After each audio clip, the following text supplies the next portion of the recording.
أن تدخلني ربي الجنة هذا أقصى ما. Kalau kita punya masalah, kita coba bangun awareness, oh Allah pengen membersihkan dosa-dosa saya nih. Terus kita berdoa, ya Allah bantu saya, ya Allah tolonglah saya, istighfar. Saya kadang-kadang ngerasa nih, kalau ada dosa, ada kesalahan, ada kekeliruan yang saya lakukan misalnya gitu, kalau saya nggak kuat istighfarnya, bentar lagi akan diuji sama Allah. Ujinya macam-macam, alhamdulillahnya ujiannya masih ketahan. Pasti diuji sama Allah. Kalau istighfarnya nggak kuat, taubatnya tuh nggak kuat, langsung diuji sama Allah. Dan saya langsung sadar, oh benar, berarti yang tadi ini lagi dihapus sama Allah nih. Perkencang lagi, perkuat lagi istighfar. Kenapa? Karena kalau istighfar kita kuat, berarti kan dosa kita dihapus dengan istighfar ya. Otomatis ujian kita durasinya berkurang. Makin kuat istighfar, makin berkurang. Kalau istighfarnya udah mantap, udah selesai, Allah cabut tuh ujian kita, diganti dengan kebaikan. Jadi teman-teman, kita coba sadari, oh kalau Allah menguji saya, emang saya banyak dosa. Sebelum kita mencari kambing hitam, nyalah-nyalahin orang lain, sebelum kita marah kepada orang lain, kadang wajar kita marah kepada orang lain gara-gara ucapannya, komennya, teks dari dia, wajar. Tapi sebelum itu, marah dulu kepada diri kita atas dosa dan kesalahan kita yang baru saja kita lakukan, atau yang dulu kita lakuin dan belum benar-benar kita tinggalkan. Kalau kita ngerasa banyak dosa di masa lalu sebelum kita taubat, hijrah, berarti mungkin itulah alasan kenapa sekarang kita diuji setelah hijrah. Kenapa agak-agak harus jungkir balik setelah kita hijrah? Kenapa harus sedikit berdarah-darah setelah kita hijrah? Anggap aja itu untuk mengkifarat, membersihkan dosa-dosa kita yang telah lalu. Supaya apa? Supaya kalau kita pulang kepada Allah, kita pulang dalam keadaan bersih, dan itu pasti akan menjadi orang yang paling beruntung. Daripada nanti diberesin di akhirat, mending diberesin di dunia kan? Soalnya kalau diberesin di akhirat itu lebih berat. Akhirat itu perlakuannya beda dengan di dunia. Di dunia kalau kita salah akan dibalas oleh Allah. Kalau kita belum taubat, dibalas oleh Allah sama. Tapi di akhirat ukurannya beda. Sehingga heran ya, kalau ada orang yang merasa beruntung lolos dari hukuman dunia, dia pikir dia udah lolos dari hukuman Allah, mending dia beresin deh di dunia daripada nanti di akhir berlarut-larut. Itu bahaya banget. Kalau buat saya pribadi, dan saya yakin teman-teman juga kayak gitu, nggak mau ada masalah di akhirat, mending masalah di dunia aja. Tapi masalah di dunia juga kita nggak mau berlarut-larut, pengen cepat dimudahin sama Allah. Caranya istighfar. Tidaklah Allah memberikan kepada kita ujian kecuali salah satu alasannya pengen menghapuskan dosa. Idza kathurat dzunubul 'abdi wa lam yakun lahu min 'amalin liyukaffiraha fabtalahu Allahu bil hazan liyukaffiraha. Kalau seorang hamba banyak dosa dan dia nggak cukup amal untuk mengkifarat dosa-dosanya, Allah akan menguji dia dengan rasa sedih, dengan rasa kecewa, dengan rasa berat, sakit hati untuk mengkifarat dosa-dosanya. Itu yang kita bangun. Sehingga kalau ada masalah sama orang lain, kita memperbaiki diri dulu, bukan sibuk dengan kesalahan dia terus-menerus yang nggak mau kita maafin. Misalnya ada teman kita nih jadi clash sama kita, hal pertama yang kita bangun, astagfirullahaladzim, saya banyak dosa nih. Tapi kan yang salah dia, ya. Tapi mungkin dia nggak akan mengatakan kalimat itu, nggak akan bersikap kayak gitu kalau kita nggak punya dosa. Allah sengaja mengutus dia untuk menguji kita lewat kata-katanya, lewat perilakunya, karena kita punya dosa. Jadi penyebab pertama diuji itu bukan teman kita yang salah, itu penyebab kedua. Memang dia salah, dan itu harus kita akui, realistis lah. Dia salah, dia nggak pas, dia nggak bijak, dia apa? Oke. Tapi yang mentakdirkan dia salah kepada kita, Allah Subhanahu Wa Taala. Kenapa Allah takdirkan gitu? Karena kita masih punya banyak dosa. Allah kirim kita ujian, bisa manusia, bisa alam, bisa dalam diri kita sendiri.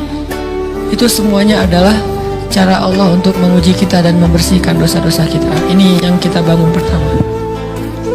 Yang kedua, kata Nabi di dalam hadis Bukhari, "May yuridillahu bihi khairan," yang terkenal kan yufaqihu fiddin, itu yang terkenal. Ternyata ada dua modelnya. Ada may yuridillahu bihi khairan yufaqihu fiddin. Siapa yang Allah pengen kasih dia kebaikan agama, kebaikan, Allah akan buat dia mengerti halal dan haram. Itu berarti Allah sayang sama dia. Ini satu model hadis. Ada model yang kedua, mirip redaksinya. May yuridillahu bihi khairan yusib min. Hadis Bukhari. Siapa yang Allah pengen ngasih dia kebaikan, Allah uji. Hah? Kok gitu caranya? Ternyata kayak gitu rahasianya. May yuridillahu bihi khairan, may yuridillahu bihi khairan. Siapa yang Allah pengen ngasih dia kebaikan, Allah kasih dia musibah atau ujian. Kenapa bisa seperti itu, Ustaz? Fa inna ma'al usri yusra, inna ma'al usri yusra. Seolah-olah Allah bilang di dalam ayat itu, kalau kalian mau dapat kemudahan, biasanya lewatnya kesusahan dulu. Kalau kalian pengen dapat keberuntungan, biasanya dapatnya kerugian dulu. Tapi keberuntungan dan kerugiannya pasti nggak sebanding. Keberuntungannya jauh lebih besar daripada kerugiannya. Kerugian itu kayak modal doang, DP. Jadi kalau kita mau dapat kejutan dari Allah, Allah kasih kita DP. DP-nya apa? Ujian. DP-nya musibah. DP-nya rasa nggak nyaman. Itu DP tuh. DP terhadap apa? DP dari Allah terhadap hadiah-hadiah besar yang Allah pengen ngasih ke kita setelahnya. Cuman banyak orang yang menolak DP ini. Sama kayak kita misalnya. Kalau kita mau ngasih dia hadiah, kita kasih dia kayak kejutan dulu. Dia lagi ulang tahun nih, disiram air dulu. Setelah itu dikasih hadiah-hadiah yang mahal. Rela nggak disiram air demi hadiah? Rela, udah siramin lagi aja. Kalau setelahnya ada hadiah. Yang kita nggak rela, kalau setelah disiram disuruh bersih-bersih sendiri dan nggak dikasih apa-apa, kan nggak rela tuh. Berarti ini bab iman. Yakin nggak kalau Allah tetap ngasih hadiah? Kan sabar dan iman itu ternyata tahu aman, kembar. Kalau kita yakin Allah ngasih hadiah setelah ngasih kita DP ujian, ya kita akan sabar. Gak apa-apa deh, bentar lagi mau dikasih hadiah, digini-giniin juga gak masalah. Dibully, diapain sama Allah, biarin aja. Ya Allah saya sabar, kan bentar lagi mau dikasih hadiah nih. Ini masalah yakin. Tapi kalau kita gak yakin, apa sih maunya Allah gitu kan? Begitu kalimat ini keluar, maka yang muncul setelahnya adalah mengeluh, berputus asa, dan gak akan sabar menghadapi ujian.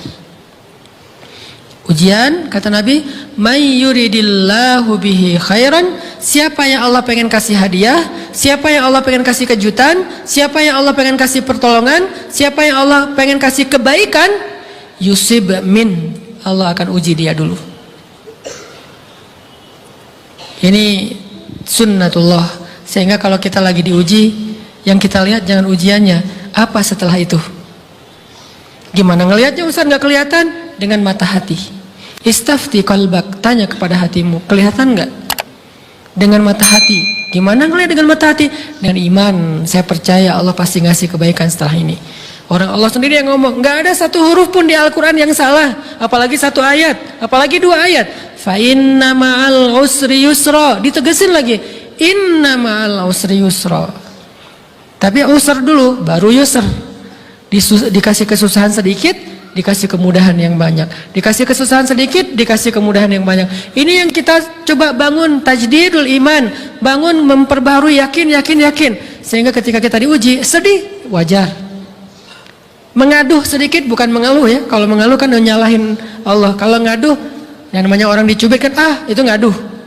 Tapi kalau, apa sih maunya Allah? Nah itu ngeluh.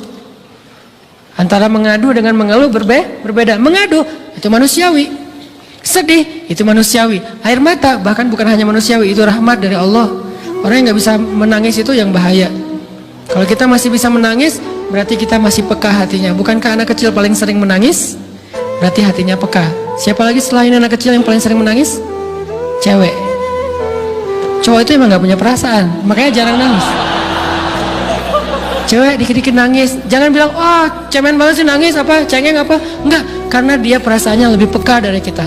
Itulah kenapa Allah menitipkan bayi kepada perempuan. Kalau dititipin ke laki-laki, hancur. Di balik kepekaan perempuan, di balik sensitifnya perempuan, di balik perasaannya yang luar biasa, di situ Allah Subhanahu wa taala menitipkan amanah, dia yang paling baik dalam merawat bayinya.